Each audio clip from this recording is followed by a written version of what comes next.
আমিরে জামাতের ম্যাজিক, জামাত শিবিরে খুশির বন্যা।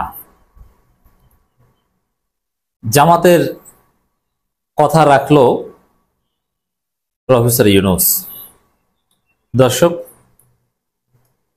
প্রফেসর ইউনূস জাতির উদ্দেশ্যে ভাষণে নির্বাচনের রোডম্যাপ ঘোষণা করেছেন। তো এই রোডম্যাপে বিএনপির আশা আকাঙ্ক্ষার প্রতিফলন তো হয়নি, বিএনপির আশা আকাঙ্ক্ষার ধারে কাছেও যেতে পারেনি।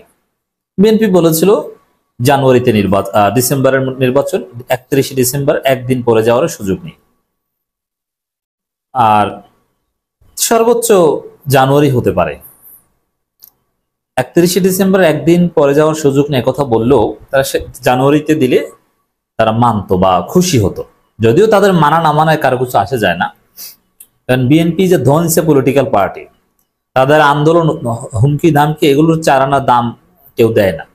কারণ ভারতপন্থী রাজনীতি করলে, বাংলাদেশ বিরোধী রাজনীতি করলে ওটাকে গোনার টাইম নেই কারো। তো বিএনপিটা তো একদম হতাশ, কিন্তু জামাত যেরকম বলেছিল, যে হিসাব দেখিয়েছিল সেটাই হয়েছে। জামাত কি বলেছিল? যে প্রধান উপদেষ্টার উপরে আমাদের আস্থা, তার ঘোষিত সময়ের মধ্যেই নির্বাচন হোক, আমরা এটাই চাই। এটি জামাতের বক্তব্য। তবে এপ্রিলে হলে ভালো হয়, এ কথা স্পষ্টভাবে জামাত বারবার বলেছে। এমনকি সর্বশেষ ঐক্যমত্য কমিশনের যে সর্বদলীয় বৈঠক হয়েছে, ইউনূস যেটা উদ্বোধন করেছেন, সেখানেও জামাতের প্রতিনিধি কথা বলেছে যে এপ্রিলে হলে ভালো হয়, হতে হবে নট নেসেসারি। আমিরে জামাতের আগেও বলেছেন এপ্রিলে হলে ভালো হয়।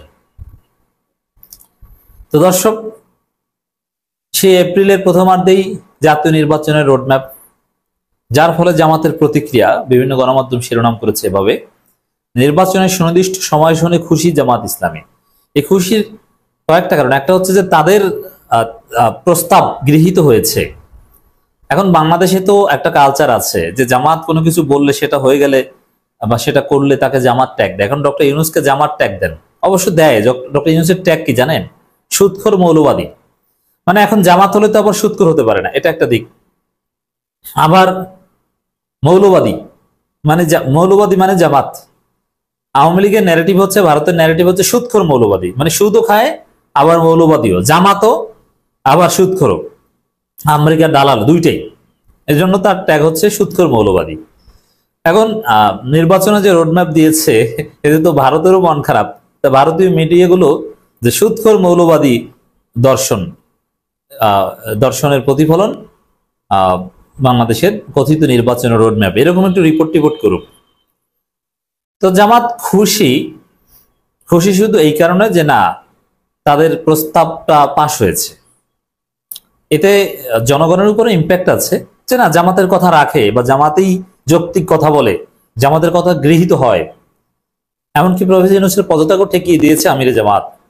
এটা একটা ম্যাজিকের মতো মনে হতে পারে যে আমিরে জামাতের ম্যাজিক কি, যে তিনি ঠেকিয়ে দিতে পেরেছেন। তো দর্শক,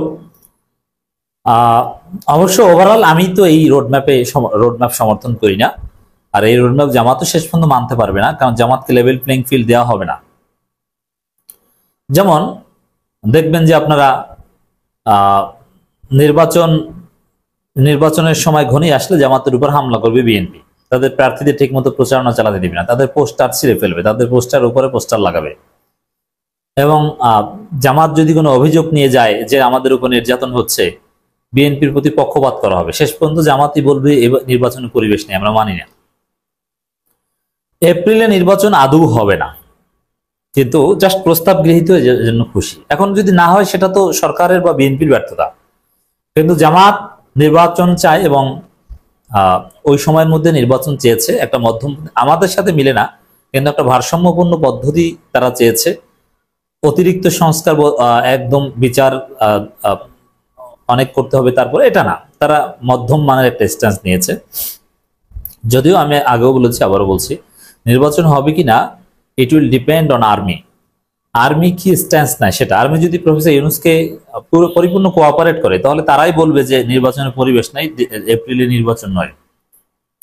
আর আর্মি যদি ভারতপন্থী থাকে, বিশেষ করে সেনাপ্রধান, তাহলে নির্বাচন এপ্রিলের মধ্যে হয়ে যাবে। আর এপ্রিলের মধ্যে নির্বাচন হলে বুঝবেন যে দেশ আরেকটা ধ্বংসের দিকে যাচ্ছে। আবার সেই রক্ত দাও, আন্দোলন করো, যারা ক্ষমতা আসে তাদের হটাও, কারণ তারা সাথে সাথে দুঃশাসন শুরু করে দিবে, নির্যাতন শুরু করে দিবে। নির্বাচনের সুনির্দিষ্ট সময় শুনে খুশি জামায়াত ইসলামী। প্রধান উপদেষ্টা জাতির উদ্দেশ্যে দেওয়া ভাষণে নির্বাচনের সুনির্দিষ্ট মানে 2026 সালের এপ্রিলে সময় ঘোষণা করায় সন্তোষ প্রকাশ করেছে বাংলাদেশ জামায়াত ইসলামের আমির ডাক্তার শফিকুর রহমান। তবে এই খুশি খুশি না, এই খুশি বেশি দিন টিকবে না।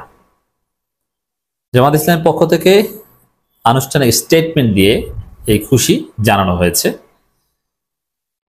বিবৃতিতে জামায়াত ইসলামের আমির বলেন, অন্তর্বর্তীকালীন সরকারের প্রধান উপদেষ্টা ডক্টর মোহাম্মদ ইউনূস জাতির উদ্দেশ্যে প্রদত্ত ভাষণে বলেছেন, এই যে বিবৃতি এটাও মোটামুটি রেডি করা ছিল, দ্রুত সময়ের মধ্যে দিয়ে দিয়েছে। এটা যা অবশ্য এটা আমরাই জানতাম, বিকালের দিকেই জেনেছি যে এপ্রিলে দিবে, বা অনেকেই জেনেছেন, পিনাকি ভট্টাচার্যরা জেনেছে আগেই। জামাতও এটা জানতো, বা বিএনপিও বুঝতো। এটা যে একদম চমক তা না, মোটামুটি ধারণা পেয়েছিল অনেকেই। আমরা জানলে বড় বড় দল কেন জানবে না? ডক্টর মোহাম্মদ ইউনূস জাতির উদ্দেশ্যে প্রদত্ত ভাষণে বলছেন, ত্রয়োদশ জাতীয় সংসদ নির্বাচনে 2026 সালের এপ্রিলের প্রথমার্ধে যে কোনো একটি দিনে অনুষ্ঠিত হবে। তার এই ঘোষণা জাতি আশ্বস্ত হয়েছে এবং ঘোষিত সময়ের মধ্যে একটি অবাধ, সুষ্ঠু, নিরপেক্ষ, গ্রহণযোগ্য নির্বাচন অনুষ্ঠান করার ব্যাপারে প্রয়োজনীয় পদক্ষেপ গ্রহণ করবে বলে জাতি আশা প্রকাশ করেছে। কিন্তু প্রয়োজনীয় পদক্ষেপ গ্রহণ করা এই সময়ের মধ্যে আদৌ সম্ভব হবে না। তিনি আরো বলেন, জাতির তীব্র আকাঙ্ক্ষা সংস্কার, বিচার এবং নির্বাচন এই তিনটি বিষয়ের ভিত্তিতে জুলাই সনদ প্রণয়ন এবং বাস্তবায়নের মাধ্যমে অন্তর্বর্তীকালীন সরকার বাংলাদেশে একটি সুষ্ঠু গণতান্ত্রিক ধারায় ফিরিয়ে আনতে সক্ষম হবে। এখন রাজনীতির মূল মানদণ্ড হবে জুলাই সনদ। জুলাই সনদ ভিত্তিক রাজনীতি হবে। জুলাই সনদে কি হয়, এটা এমন হতে পারে যে জুলাই সনদ ডিক্লেয়ার করলো, কিন্তু সবাই স্বাক্ষর করলো না, কারণ সবার মন মতো হলো না।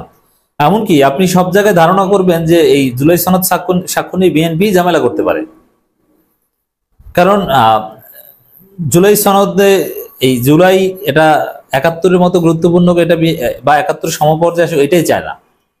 কিন্তু 71, 24 এগুলো একটা অ্যালাইনমেন্টে থাকতে পারে জুলাই সনদে, যে 71 ধারাবাহিকতায় 24। আরো কোন কোন দল যথাযথ স্বীকৃতি না পালে এনসিপি তারাও বলতে পারে যে আমরা এই জুলাই সনদ মানি না, আবার করুন। তাহলে এটা নিয়ে আবার কয়েক মাস ঘুরবে। মানে কোনো না কোনো একটা বিষয় নিয়ে, সংস্কার বা যে কোনো একটা বিষয় নিয়ে ইখতিলাফে যে আমরা এটা মানি না, অথবা নির্বাচন কমিশন আমরা মানি না, যে কোনো একটা ইখতিলাফে নির্বাচন আটকে যাবে এবং 26 এপ্রিলে নির্বাচন হবে না। এটা স্পষ্ট হবে ডিসেম্বরে। এই জুলাই সনদ নিয়েও ঝামেলা হতে পারে, কারণ কেউ দ্বিমত পোষণ করতে পারে। তবে আমি বিশ্বাস করি জুলাই সনদ নিয়ে হয়তো বা ঝামেলা হবে না, কিছু ইখতিলাফ থাকলেও প্রত্যেকে ছাড় দিয়ে এটা মেনে নেবে। আর জুলাই সনদটা সরকার মোটামুটি কার্যকরভাবেই করবে। কিন্তু পরবর্তী বিভিন্ন স্টেপ নিয়ে ডিসেম্বরের মধ্যে জাতি দুই ভাগে ভাগ হয়ে যাবে, যে আমরা এটা মানি না, অতএব এটা সমাধান করার আগে নির্বাচন হবে না, আমরা নির্বাচনে যাব না। তারপরে দেখবেন যে এপ্রিল নির্বাচন নাই হয়ে গেছে।